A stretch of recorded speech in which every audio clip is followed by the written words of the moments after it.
Hello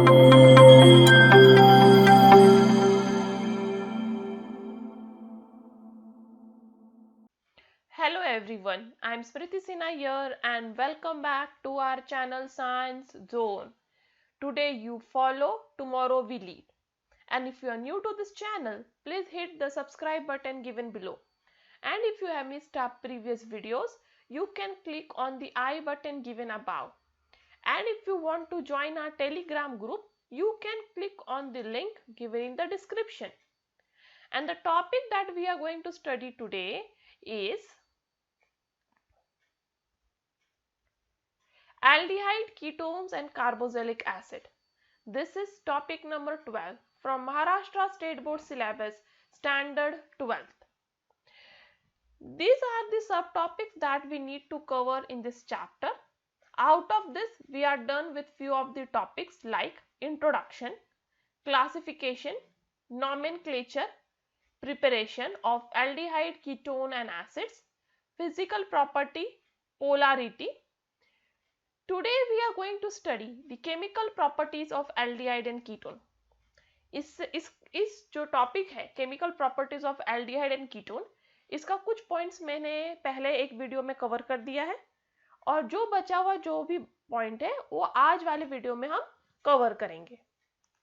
तो चलते हैं, देखते हैं केमिकल प्रॉपर्टीज ऑफ एल्डिहाइड और कीटोन। तो आज जो हम पढ़ेंगे उसमें सबसे पहला रिएक्शन है एडिशन ऑफ ग्रिडनार्स रिएजेंट। ग्रिडनार्स रिएजेंट मतलब RMgX, जिसे अल्काइल मैग्नीशियम हैलाइड भी कहते हैं। जब अल्काइल मैग्नीशियम हैलाइड और एल्डिहाइड और कीटोन का साथ में रिएक्शन होता है और फिर उनका एसिड हाइड्रोलिसिस होता है तो अल्कोहल देते हैं। तो एल्डिहाइड जब रिएक्ट होगा ग्रिडनार्स रिएजेंट के साथ MgX, वो देगा आपको RCOMgX और R डैश, जो फर्दर आपका acid hydrolysis that is H plus और वाटर के साथ रिएक्ट होके देगा अल्कोहल।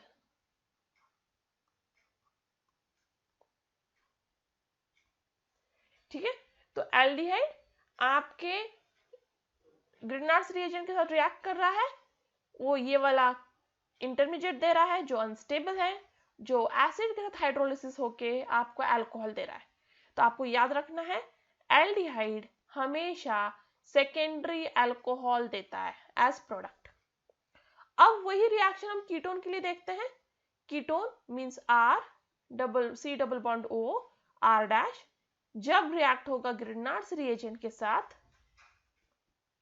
O देगा वापस आपको एक इंटरमीडिएट दैट इज RCOMgX,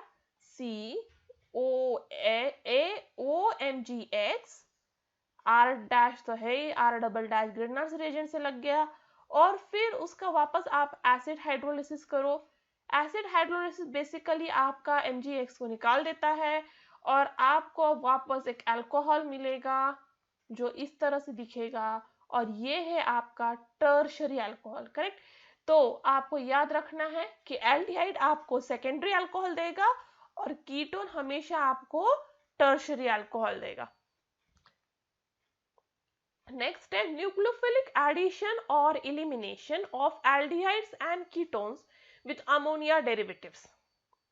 अब अमोनिया डेरिवेटिव्स एक्चुअली न्यूक्लियोफिलिक होते हैं नेचर में, क्योंकि अमोनिया में होता है नाइट्रोजन जिसके पास होते हैं लोन पेयर, और लोन पेयर जिनके पास भी है या नेगेटिव चार्ज और न्यूक्लियोफिलिक है। जब ये न्यूक्लियोफाइल आपके एल्डिहाइड या कीटोन के साथ रिएक्ट करता है तो पहले देता है वो एडिशन रिएक्शन और फिर एलिमिनेशन, इसलिए इस रिएक्शन को कहते हैं न्यूक्लियोफिलिक एडिशन एलिमिनेशन। तो एल्डिहाइड और कीटोन दोनों भी पहले एडिशन रिएक्शन अंडरगो करेंगे, फिर एलिमिनेशन किसी भी अमोनिया डेरिवेटिव के साथ, दैट इज NH2Z, ये Z कुछ भी हो सकता है। पहले एल्डिहाइड और कीटोन इस अमोनिया के साथ रिएक्ट होके देंगे C डबल बॉन्ड N, तो पहले एडिशन होगा, फिर इलिमिनेशन होगा और फिर C डबल बॉन्ड N बनेगा, उसका नाम है इमीन्स। ये रिएक्शन रिवर्सिबल रिएक्शन है जो एक्चुअली होता है in the presence of weak acid. जो सब्स्टिट्यूटेड इमीन जो बनता है एंड में उसको कहते हैं शीफ्स बेस। ठीक है, तो शीफ्स बेस क्या होता है एक्चुअली, वो एक सब्स्टिट्यूटेड इमीन है। तो देखिए आपका एल्डिहाइड और कीटोन है, एल्डिहाइड या कीटोन यदि आपका सब्स्टिट्यूटेड NH2 के साथ रिएक्ट करेगा। अब NH2Z लिया है, ये Z कुछ भी हो सकता है, एक अल्काइल ग्रुप हो सकता है, एक अराइल ग्रुप हो सकता है, दूसरा NH2 हो सकता है, NHC6H5 हो सकता है, NHCONH2 हो सकता है, या फिर इतना बड़ा सब्स्टिट्यूटेड ग्रुप सकता है, Z कुछ भी हो सकता है। ठीक है, तो अब आपका जो न्यूक्लियोफिलिक ये नाइट्रोजन है वो आपके एल्डिहाइड और कीटोन के साथ पहले एडिशन करेगा, तो ये हुआ आपका एडिशन। तो एक एडिशन प्रोडक्ट देगा जो अनस्टेबल है, और फिर यहाँ पे होता है वाटर का लॉस, तो ये वाटर मॉलिक्यूल बाहर चला जाता है, मतलब इसका अब होता है इलिमिनेशन। तो पहले एडिशन होगा, फिर इलिमिनेशन होगा और उसमें आपको मिलेगा इमीन। इस इमीन सब्स्टिट्यूटेड इमीन को शीफ्स बेस भी कहते हैं। तो आपको याद रखना है न्यूक्लियोफिलिक एडिशन इलिमिनेशन रिएक्शन में पहले कार्बोनिल ग्रुप के साथ NH2 रिएक्ट होके एडिशन देगा और फिर वाटर मॉलिक्यूल इलिमिनेट करके इलिमिनेशन देगा और इमीन बनेगा। इसका एक एग्जांपल है, आप देख सकते हो यहाँ पे एसिटाल्डिहाइड रिएक्ट हो रहा है हाइड्रोक्सिल अमाइन के साथ, दैट इज NH2OH। ठीक है, फिर वो एडिशन दे रहा है, तो आपको बेसिकली करना क्या है, इस नाइट्रोजन में से एक हाइड्रोजन निकाल के ऑक्सीजन के साथ जोड़ना है और बाकी नाइट्रोजन को वापस कार्बन को जोड़ना है। तो इस तरह से आपको मिल रहा है एडिशन प्रोडक्ट, जहां से अब वाटर मॉलिक्यूल लॉस होगा और आपको मिलेगा elimination product, that is acetal oxime. ठीक है, तो ये एक ऑक्साइन है। ऑक्साइन मतलब कौन सा functional group, C double bond NOH। तो यहाँ आप देख सकते हो ये वाला फंक्शनल ग्रुप प्रेजेंट है, इसलिए ये हो गया ऑक्साइन। ये जो सब्स्टिट्यूशन यहाँ पे ज्वाइन रहेगा नाइट्रोजन के, वो डिसाइड करेगा ये कौन सा फंक्शनल ग्रुप है। तो NOH जब भी कार्बन को इस तरह से अटैच हो इसे कहते हैं ऑक्साइन, और वही फंक्शनल ग्रुप आप यहाँ देख सकते हो।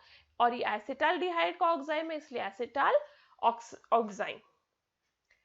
ठीक है, अब जो आपका ये सब्स्टिट्यूटेड ग्रुप्स है वो इतने सारे रिएक्शंस दिखा पाता है। देखिए यदि आपका एल्डिहाइड या कीटोन रिएक्ट हो रहा है NH2OH that is hydroxyl amine के साथ, तो पहले एडिशन होगा, फिर वाटर का इलिमिनेशन होगा और आपको मिलेगा ऑक्साइन। मतलब आपको एल्डिहाइड और कीटोन से ऑक्साइन बनाना है तो आप कौन सा रिएजेंट यूज करोगे, हाइड्रोक्सिल अमाइन। यदि आपको एल्डिहाइड और कीटोन से हाइड्राजोन बनाना है तो आप यूज करोगे हाइड्राजिन। तो हाइड्राजिन एल्डिहाइड और कीटोन के साथ रिएक्ट होगा, पहले एडिशन फिर इलिमिनेशन ऑफ वाटर और फिर देगा हाइड्राजोन। तो अब जब भी आपको हाइड्राजोन बनाना है तो रिएजेंट होगे हाइड्राजिन। यदि आपका एल्डिहाइड और कीटोन रिएक्ट होगा फिनिल हाइड्राजिन के साथ, तो पहले एडिशन होगा फिर इलिमिनेशन होगा और फिर देगा फिनिल हाइड्राजोन। एल्डिहाइड और कीटोन यदि सेमी कार्बाजाइड के साथ रिएक्ट होगा, ये सेमी कार्बाजाइड है NH2NHCONH2, तो सेमी कार्बाजाइड का रिएक्ट हो रहा है तो पहले एडिशन फिर इलिमिनेशन ऑफ वाटर और देगा सेमी कार्बाजोन।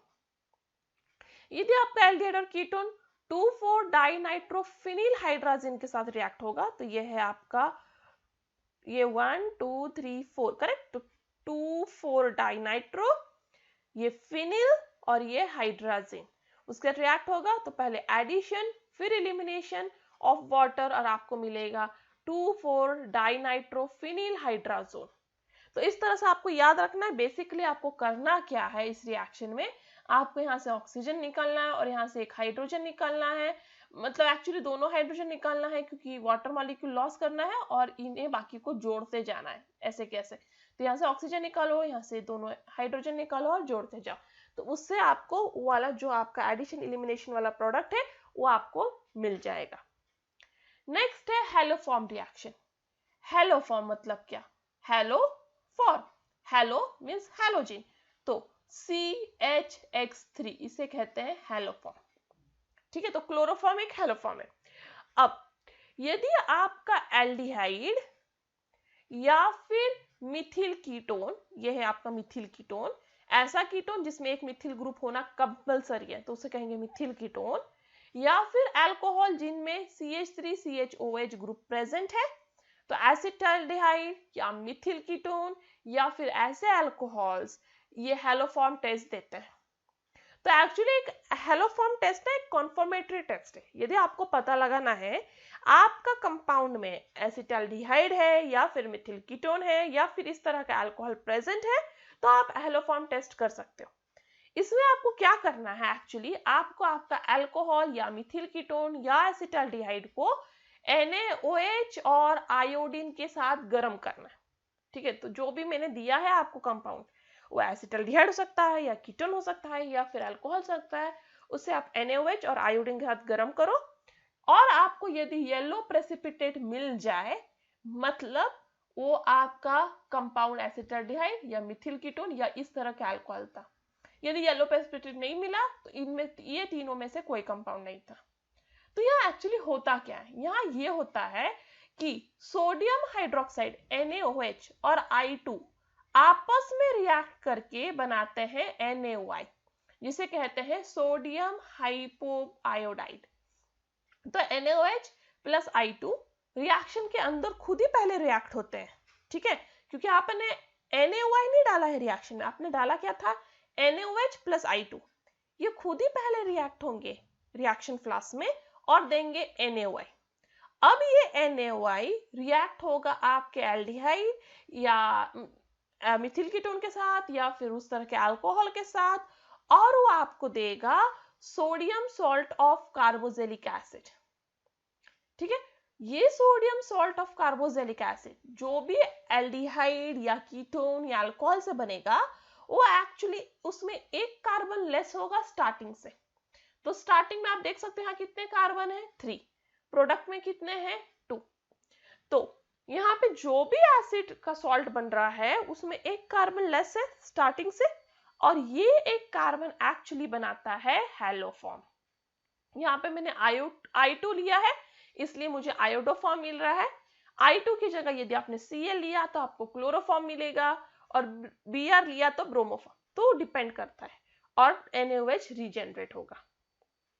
ठीक है, और यहाँ पे जो मिथिल ग्रुप है आपका, इसलिए तो आपको ऐसा कीटोन चाहिए जिसमें मिथिल ग्रुप था या ऐसा अल्कोहल जिसमें मिथिल था, एसिटाल्डिहाइड जिसमें मिथिल था, वो आपका मिथिल ग्रुप किस में कन्वर्ट हो गया है हैलोफॉर्म में। तो ये हुआ आपका हैलोफॉर्म रिएक्शन जिसमें एल्डिहाइड कीटोन या अल्कोहल जिनमें मिथिल ग्रुप्स प्रेजेंट है वो रिएक्ट होते हैं NaOH I2 के साथ, पहले देते हैं सोडियम हाइपोक्साइड और सोडियम आयोडाइड जो है वो रिएक्ट होता है आपके गिवन कार्बोनिल कंपाउंड के साथ तो देने के लिए sodium salt of acid plus haloform. Next है अल्डोल कंडेंसेशन। अल्डोल कंडेंसेशन में देखिए इसका नाम ही देखिए ALD stands for aldehyde and OL stand for alcohol। मतलब आपका एक ऐसा रिएक्शन करना है जिसके प्रोडक्ट में एल्डिहाइड प्लस अल्कोहल दोनों भी प्रेजेंट है। ठीक है, एक ऐसा रिएक्शन कीजिएगा जिसके प्रोडक्ट में एल्डिहाइड प्लस अल्कोहल दोनों भी प्रेजेंट है, इसलिए इस रिएक्शन का नाम है अल्डोल रिएक्शन। अल्डोल रिएक्शन के लिए आपको एक ऐसा एल्डिहाइड या कीटोन चाहिए जिसमें कम से कम एक अल्फा हाइड्रोजन तो होना चाहिए। अल्फा हाइड्रोजन मतलब ऐसा हाइड्रोजन, अभी देखो आपका कार्बोनिल कार्बन है उसके नेक्स्ट एक कार्बन होता है, ये कार्बन होता है अल्फा कार्बन, दोनों तरफ से नेक्स्ट जो भी कार्बन होगा ये दोनों कार्बन भी अल्फा कार्बन है। ये दोनों कार्बन में से एक कार्बन के पास एटलीस्ट एक हाइड्रोजन चाहिए तो इसे कहेंगे अल्फा हाइड्रोजन। तो आपको अल्डोल कंडेंसेशन करने के लिए आपके मॉलिक्यूल में अल्फा हाइड्रोजन कम से कम एक चाहिए जिसे आप रिएक्ट करोगे इन dilute alkali. Alkali means base, कोई भी डाइल्यूट बेस ले सकते हो, NaOH, KOH, Na2CO3 कोई भी, और ये देगा आपको बीटा हाइड्रोक्सी एल्डिहाइड। मतलब बीटा, अब अल्फा के बाद जो कार्बन होता है वो क्या है बीटा, तो बीटा पोजीशन पे आपको मिलेगा OH और एल्डिहाइड, तो ये हो जाएगा आपका अल्कोहल प्लस एल्डिहाइड दोनों, जिसे हम कहेंगे अल्डोल। और इसलिए इसमें एल्डिहाइड और कीटोन, एल्डिहाइड और अल्कोहल दोनों प्रेजेंट होता है, इसलिए इस रिएक्शन का नाम है अल्डोल रिएक्शन। अल्डोल रिएक्शन एक एक्चुअली एडिशन रिएक्शन है, जिसमें आपके एल्डिहाइड के दो मॉलिक्यूल्स आपस में ऐड हो जाते हैं, या फिर कीटोन के दो मॉलिक्यूल्स आपस में ऐड हो जाते हैं और आपको देते हैं बीटा हाइड्रोक्सी एल्डिहाइड और कीटोन। एक बार आपको बीटा हाइड्रोक्सी एल्डिहाइड या कीटोन मिल जाता है, जिनमें अल्फा हाइड्रोजन था वो कन्वर्ट हो जाता है और मिल जाता है, तो उसके बाद आपके उस मॉलिक्यूल में इलिमिनेशन होता है, और उधर इलिमिनेशन में अल्फा हाइड्रोजन नेक्स्ट वाला लॉस होता है और आप वाटर मॉलिक्यूल निकलता है, और अब आपको मिलता है अल्फा बीटा अनसैचुरेटेड एल्डिहाइड और कीटोन। तो देखिए रिएक्शन कैसे है। आपको इस रिएक्शन के लिए हमेशा याद रखिए 2 मॉलिक्यूल्स चाहिए, 2 मॉलिक्यूल एल्डिहाइड का या 2 मॉलिक्यूल कीटोन का, और रिएक्ट होगा कोई भी बेस के साथ। वो एक्वस NaOH हो सकता है या KOH हो सकता है या फिर Na2CO3 हो सकता है। अब ये बेस रिएक्ट होगा एल्डिहाइड के साथ और ये एल्डिहाइड के दोनों मॉलिक्यूल्स आपस में जुड़ जाएंगे, ठीक है। तो आपको याद रखना है जोड़ने वाला पोजीशन कौन सा है, अल्फा पोजीशन। तो ये आपका कार्बोनिल कार्बन है, उसका नेक्स्ट कार्बन है अल्फा। ये एक अल्फा कार्बन अपने जैसे दिखने वाले, देखिए ये अल्फा कार्बन था आपका, करेक्ट, ये वाला एक्चुअली अल्फा कार्बन था। ये अल्फा कार्बन अपने जैसे दिखने वाले सेकंड मॉलिक्यूल, ये एक मॉलिक्यूल एल्डिहाइड का, ये सेकंड मॉलिक्यूल एल्डिहाइड का, ठीक है। तो ये अल्फा कार्बन अपने जैसे ही दिखने वाले सेकंड मॉलिक्यूल के कार्बोनिल कार्बन को जाके जुड़ता है। तो एक मॉलिक्यूल का अल्फा कार्बन दूसरे मॉलिक्यूल के कार्बोनिल कार्बन को जाके जुड़ता है और कार्बोनिल ऑक्सीजन दूसरे मॉलिक्यूल का OH में हो जाता है। अब आपके पास एल्डिहाइड भी है, अल्कोहल भी है, इसलिए इसका नाम है अल्डोल। ये एक एडिशन प्रोडक्ट है क्योंकि यहाँ पे 2 मॉलिक्यूल एल्डिहाइड के ऐड हो गए हैं। अब ये अल्डोल जो प्रोडक्ट आपको मिला है, इसमें इलिमिनेशन होगा। तो अल्फा पोजीशन का हाइड्रोजन और ये बीटा पोजीशन का OH, क्योंकि ये अल्फा कार्बन है, अब ये बीटा, क्योंकि ये कार्बोनिल कार्बन है, ये अल्फा ये बीटा। तो अल्फा पोजीशन का हाइड्रोजन और बीटा पोजीशन का OH दोनों लॉस होंगे फॉर्मिंग वाटर, और आपको मिलेगा अब अल्फा बीटा अनसैचुरेटेड मतलब डबल बॉन्ड एल्डिहाइड। तो अब क्या हो रहा है, इलिमिनेशन। तो अल्डोल प्रोडक्ट जो होता है वो एडिशन से बनता है, और एक बार वो बन जाए, यदि आप उसे फर्दर हीट करो तो आपका अल्फा पोजीशन का हाइड्रोजन बीटा पोजीशन का OH दोनों वाटर बन के बाहर निकलेंगे और आपको फाइनल प्रोडक्ट मिलेगा अल्फा बीटा अनसैचुरेटेड एल्डिहाइड, जो इलिमिनेशन रिएक्शन। यहाँ पे आपको एक चीज याद रखना बहुत जरूरी है, जो सबसे इंपॉर्टेंट कंडीशन ये है कि आपके अल्फा कार्बन पे कम से कम एक हाइड्रोजन होना ही चाहिए, तो ही आपका ये रिएक्शन होगा। तो अल्डोल कंडेंसेशन के लिए क्या इंपॉर्टेंट कंडीशन है, अल्फा पोजीशन पे कम से कम एक हाइड्रोजन। यह सेकेंड एग्जांपल है जहां आप देख सकते हो, यहाँ इथेनॉल लिया है हमने, दैट इज एसिटाल्डिहाइड, उसका अल्फा कार्बन ये है, यहाँ इस साइड अल्फा कार्बन है ही नहीं, अल्फा कार्बन का एक हाइड्रोजन जो है ये, ओके। तो ये सेकेंड मॉलिक्यूल ऑफ एसिटाल्डिहाइड है, क्योंकि हमें शायद 2 मॉलिक्यूल की जरूरत पड़ती है। तो एक मॉलिक्यूल का अल्फा हाइड्रोजन लूज होगा, जो यहाँ से एक्चुअली लॉस हो रहा है, और ये जाके जुड़ जाएगा, ये वाला कार्बन जाके जुड़ जाएगा कार्बोनिल कार्बन सेकेंड मॉलिक्यूल का, और ये O बन जाएगा OH। तो देख सकते हो पहले मॉलिक्यूल का जो अल्फा कार्बन है वो जाके जुड़ा सेकेंड मॉलिक्यूल के कार्बोनिल कार्बन को, और उसका ऑक्सीजन बन गया OH। तो ये हो गया आपका बीटा हाइड्रोक्सी एल्डिहाइड, जिसे अल्डोल करते हैं। अब इसमें होगा इलिमिनेशन, जहां से वाटर मॉलिक्यूल लॉस होगा और आपको मिलेगा अल्फा बीटा अनसैचुरेटेड एल्डिहाइड। ये overall reaction aldol condensation actually nucleophilic addition और इलिमिनेशन रिएक्शन का ही एग्जांपल है। नेक्स्ट है विथ कीटोन। तो अब हमने लिया है एसीटोन। कीटोन में यह है कि दोनों तरफ अल्फा कार्बन होते हैं, जो एल्डिहाइड में नहीं था। इनमें से किसी भी एक अल्फा कार्बन से आप एक हाइड्रोजन रिमूव कर सकते हो, उस अल्फा कार्बन को देखिए ये कार्बन से मैंने रिमूव किया, उस अल्फा कार्बन को अब सेकेंड मॉलिक्यूल के कार्बोनिल कार्बन को जोड़ दीजिए और आपके ऑक्सीजन को कर दीजिए OH, तो हो गया बीटा हाइड्रोक्सी कीटोन, जिसे कीटोल बोलते हैं क्योंकि कीटोन प्लस अल्कोहल। इसमें भी अब वाटर मॉलिक्यूल लूज होगा और डबल बॉन्ड फॉर्म होगा, जिसे कहेंगे अल्फा बीटा अनसैचुरेटेड कीटोन। इस तरह से कीटोन्स भी ये रिएक्शन देते हैं, बट सबसे इंपॉर्टेंट कंडीशन क्या है कि कम से कम एक अल्फा हाइड्रोजन तो चाहिए, तो ही ये रिएक्शन होगा। नेक्स्ट है क्रॉस अल्डोल कंडेंसेशन। अब अल्डोल कंडेंसेशन क्या है वो हम समझ गए, अब क्रॉस अल्डोल क्या है। Cross means interchange. अब तक हमने क्या देखा कि दो सेम एल्डिहाइड के मॉलिक्यूल आपस में रिएक्ट हो रहे हैं या फिर दो सेम कीटोन के मॉलिक्यूल। अब यदि मैं क्या करूं, एक एल्डिहाइड का मॉलिक्यूल डिफरेंट और दूसरा डिफरेंट, मतलब दो डिफरेंट एल्डिहाइड के मॉलिक्यूल्स को आपस में रिएक्ट करूं in the presence of base, तो उसे कहेंगे क्रॉस अल्डोल। जब हम दो सेम एल्डिहाइड या दो सेम कीटोन को आपस में रिएक्ट कर रहे हैं तो उसे क्या कह रहे हैं, अल्डोल। बट यदि मैं दो डिफरेंट यूज करूं तो उसे कहेंगे क्रॉस अल्डोल। ठीक है, क्रॉस अल्डोल में 4 प्रोडक्ट्स की पॉसिबिलिटी होती है, मैं बताती हूँ कैसे। पहला केस जिसमें दो, सपोज इथेनॉल है पहला वाला मेरा एल्डिहाइड, तो दो इथेनॉल के मॉलिक्यूल्स आपस में ही रिएक्ट होंगे जैसे नॉर्मल अल्डोल में होते हैं और वो एक प्रोडक्ट देगा। ठीक है, तो ये उसने एक प्रोडक्ट दिया। और सिमिलरली प्रोपेनॉल भी है यहाँ पे, तो ये प्रोपेनॉल के दो मॉलिक्यूल आपस में रिएक्ट होंगे नॉर्मल अल्डोल की तरह और ये एक प्रोडक्ट देगा। अब ये हो गया, उसको बोलेंगे सेल्फ कंडेंसेशन। सेल्फ कंडेंसेशन मतलब वो सेकेंड खुद के ही मॉलिक्यूल के साथ रिएक्ट कर रहे हैं। अब क्रॉस कंडेंसेशन में आते हैं।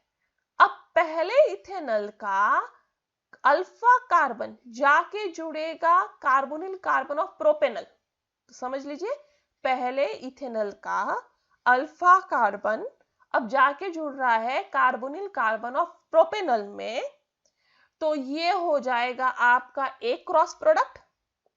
दूसरे क्रॉस प्रोडक्ट में आपके प्रोपेनॉल का अल्फा कार्बन जाके जुड़ रहा है इथेनॉल के कार्बोनिल कार्बन में, तो ये हो जाएगा आपका सेकेंड प्रोडक्ट। तो अब आपको समझ गए 4 प्रोडक्ट कैसे है क्रॉस अल्डोल में। पहला इथेनॉल सेकेंड इथेनॉल के साथ ही रिएक्ट हो रहा है, ए प्रोडक्ट दे रहा है। फिर प्रोपेनॉल सेकेंड प्रोपेनॉल के साथ ही रिएक्ट हो रहा है, बी प्रोडक्ट दे रहा है, उसे कहेंगे सेल्फ कंडेंसेशन क्योंकि खुद के साथ ही रिएक्ट हो रहा है। अब क्रॉस में आता है, इथेनॉल का अल्फा कार्बन अब जुड़ेगा कार्बोनिल कार्बन ऑफ प्रोपेनॉल में, तो सी प्रोडक्ट। और अब प्रोपेनॉल का अल्फा कार्बन जाके जोड़ेगा इथेनॉल के कार्बोनिल कार्बन में, तो डी प्रोडक्ट। इस तरह से आपको 4 प्रोडक्ट मिलते हैं क्रॉस अल्डोल कंडेंसेशन में। नेक्स्ट है कैनिज़ारोस रिएक्शन। कैनिज़ारोस रिएक्शन ऐसे दो कंपाउंड में होते हैं जिनमें अल्फा हाइड्रोजन ही नहीं होता, ये याद रखें। ये लिटरली अपोजिट है आपके अल्डोल कंडेंसेशन के, कि यहाँ पे कंडीशन क्या है, नो अल्फा हाइड्रोजन। यहाँ पे एक्चुअली एल्डिहाइड आपका सेल्फ ऑक्सीडेशन या रिडक्शन रिएक्शन अंडर को करता है in the presence of base. यहाँ पे भी रिएजेंट बेस ही है, उस बेस के प्रेजेंट में। अब यहाँ बेस जो है वो कॉन्सेंट्रेटेड चाहिए, ठीक है, तो खुद को ही ऑक्सीडाइज करेगा और खुद को ही रिड्यूस करेगा, इसलिए इस रिएक्शन को कहते हैं डिसप्रोपोर्शनेशन रिएक्शन।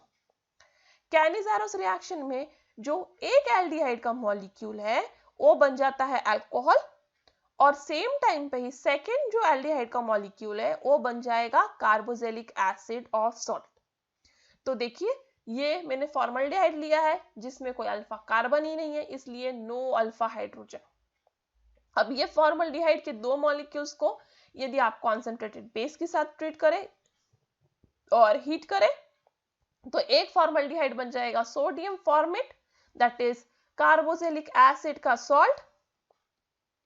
ठीक है, तो एक फॉर्मल्डिहाइड बन गया आपका कार्बोक्सिलिक एसिड का सॉल्ट, और सेम टाइम पे सेकेंड फॉर्मल्डिहाइड बन गया आपका अल्कोहल। तो ये हो गया कैनिज़ारोस रिएक्शन। ये है सेकेंड एग्जांपल बेंजल्डिहाइड का, जिसमें भी अल्फा कार्बन है, बट इस अल्फा कार्बन में डायरेक्टली अटैच हाइड्रोजन नहीं है, इसलिए नो अल्फा हाइड्रोजन। अब 2 मॉलिक्यूल ऑफ बेंजल्डिहाइड को आप ट्रीट करो बेस में, तो एक बन जाएगा आपका कार्बोक्सिलिक एसिड का salt that is potassium benzoate, और एक बन जाएगा alcohol that is phenyl methanol. तो ये है कैनिज़ेरोस रिएक्शन। अब होता है क्रॉस कैनिज़ेरो। क्रॉस अल्डोल की तरह ही है। यदि आप दो एल्डिहाइड के मिक्सचर लो, याद रखें दोनों एल्डिहाइड में अल्फा हाइड्रोजन नहीं होने चाहिए, ठीक है। नॉन आयोनाइजेबल एल्डिहाइड मतलब नो अल्फा हाइड्रोजन, इसी को कहते हैं non ionisable aldehyde. Non ionisable aldehyde याद रखिए, इनोलाइजेबल एल्डिहाइड मतलब नो अल्फा हाइड्रोजन। तो आपने ऐसे दो एल्डिहाइड्स लिए हैं जिनमें अल्फा हाइड्रोजन नहीं है, उन्हें ट्रीट किया। एक फिक्स फॉर्मल्डिहाइड है, एक दूसरा कोई एल्डिहाइड है। तो फॉर्मल्डिहाइड हमेशा बनेगा फॉर्मिक एसिड और दूसरा वाला बनेगा अल्कोहल। फॉर्मिक एसिड जो बनता है वो फॉर्मिक एसिड एक्चुअली पहले बनता है सोडियम फॉर्मेट का सॉल्ट। इस सोडियम फॉर्मेट के सॉल्ट को आप एसिड के साथ ट्रीट करो तो आपको फॉर्मिक एसिड मिलता है। तो आप देखिए यहाँ मैंने फॉर्मल्डिहाइड लिया है, उसे बेंजल्डिहाइड के साथ ट्रीट किया है in the presence of base. Base के साथ ट्रीट करते ही मुझे जो सेकेंड वाला जो मेरा एल्डिहाइड है अदर देन फॉर्मल्डिहाइड वो बनता है अल्कोहल, और फॉर्मल्डिहाइड बनता है sodium salt of formic acid. But अब उसको मैंने ट्रीट किया है H3O+ के साथ मतलब एसिड के साथ, इसलिए मुझे फाइनल एसिड मिल रहा है। तो क्रॉस कैनिज़ेरो में याद रखें दोनों भी एल्डिहाइड दो अलग एल्डिहाइड लिए हैं, दोनों में भी अल्फा हाइड्रोजन नहीं होने चाहिए। एक फॉर्मल्डिहाइड तो फिक्स होता है, दूसरा आप कुछ भी ले सकते हो। फॉर्मल्डिहाइड हमेशा फॉर्मिक एसिड देगा और सेकेंड एल्डिहाइड हमेशा अल्कोहल देगा। नेक्स्ट रिएक्शन है oxidation reduction reactions of aldehyde and ketone. तो एल्डिहाइड एंड कीटोन ऑक्सीडेशन और रिडक्शन में क्या प्रोडक्ट देते हैं? तो पहला है oxidation of aldehyde on ketones with कौन कौन से reagent? Dilute HNO3, KMnO4, K2Cr2O7।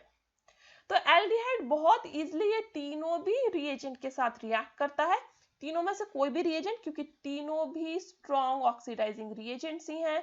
इनके साथ एल्डिहाइड रिएक्ट करेगा और आपको हमेशा carboxylic acid as final product मिलेगा।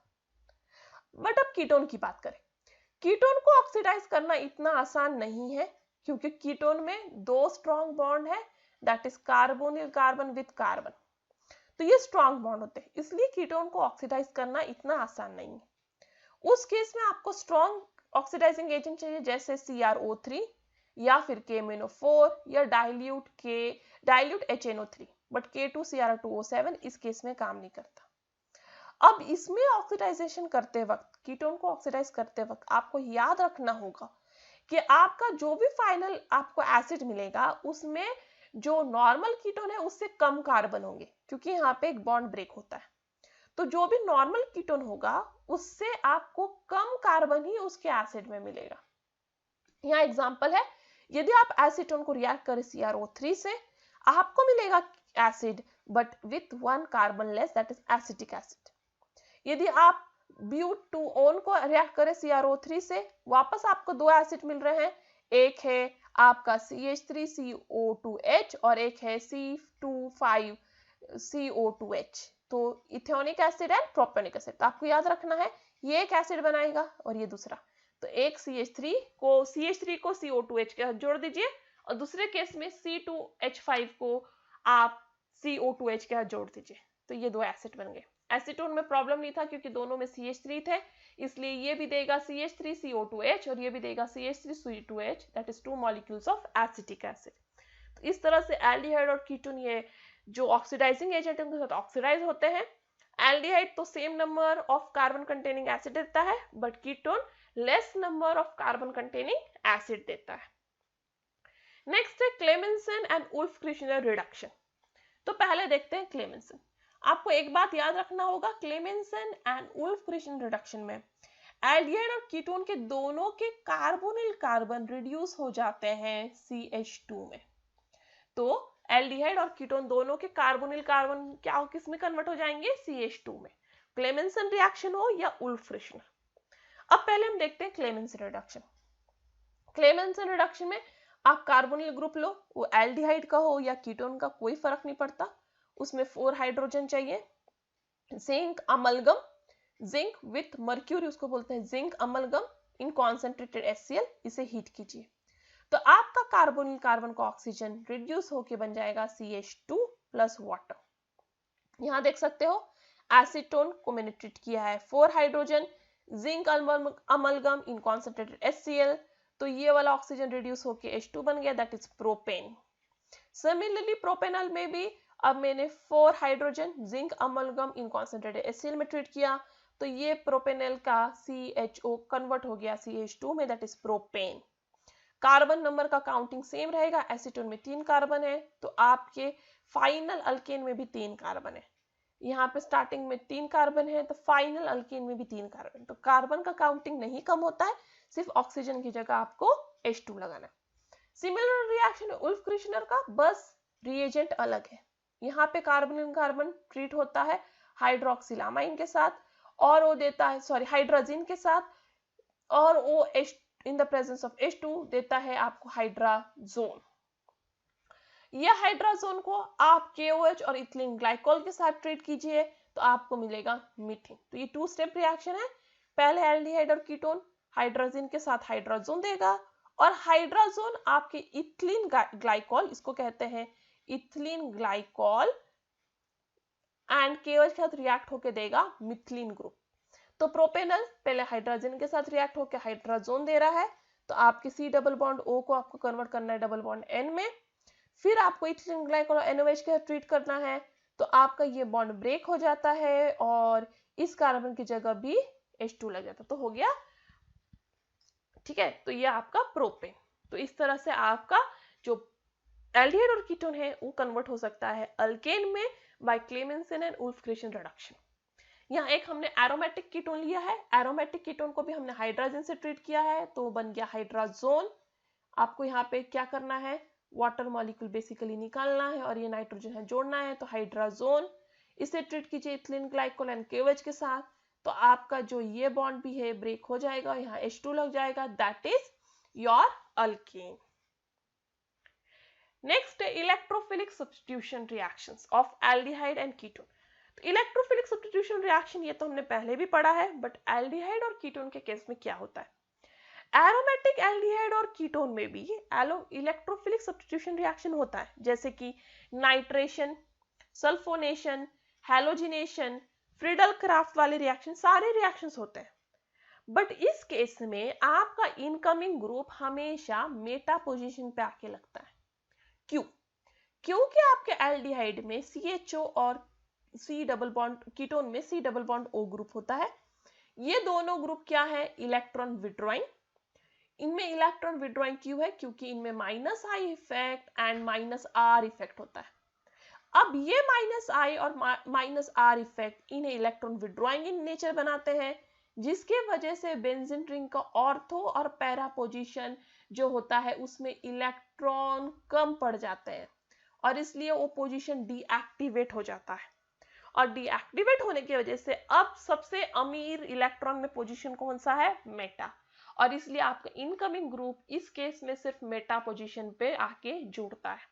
तो आपको याद रखना है एल्डिहाइड और कीटोन में ये कार्बोनिल ग्रुप ऑर्थो और पैरा पोजीशन के इलेक्ट्रॉन को अपनी तरफ खींच लेता है, जिसकी वजह से वो इलेक्ट्रॉन में कम पड़ जाते हैं और मेटा पोजीशन को एक्चुअली कुछ नहीं होता। ऐसा नहीं कि कार्बोनिल ग्रुप मेटा को रीच कर रहा है, बट ऑर्थो और पैरा को करीब कर रहा है, तो अमीर कौन हो रहा है, मेटा।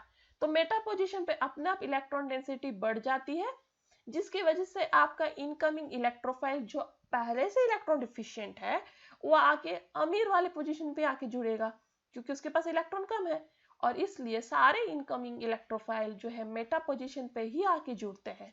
तो वेदर वो नाइट्रेशन रिएक्शन हो या सल्फोनेशन या हैलोजिनेशन, एरोमेटिक एल्डिहाइड और कीटोन में हमेशा आपको मेटा पोजीशन पे ही सब्स्टिट्यूशन मिलेगा। And that's all for today, thank you. इसके बाद में आपको कोई डाउट है, कोई कमेंट है, कोई सजेशन है, आप मुझे asiadoubts04@gmail.com में बता सकते हो। आपको यदि उस पर कंफर्टेबल नहीं है तो नीचे कमेंट बॉक्स में आप करके बता सकते हो। और जाने से पहले, there are always flowers for those who want to see them. नहीं तो नहीं है, आप नहीं देखना चाहोगे फ्लावर तो आपके लिए नहीं।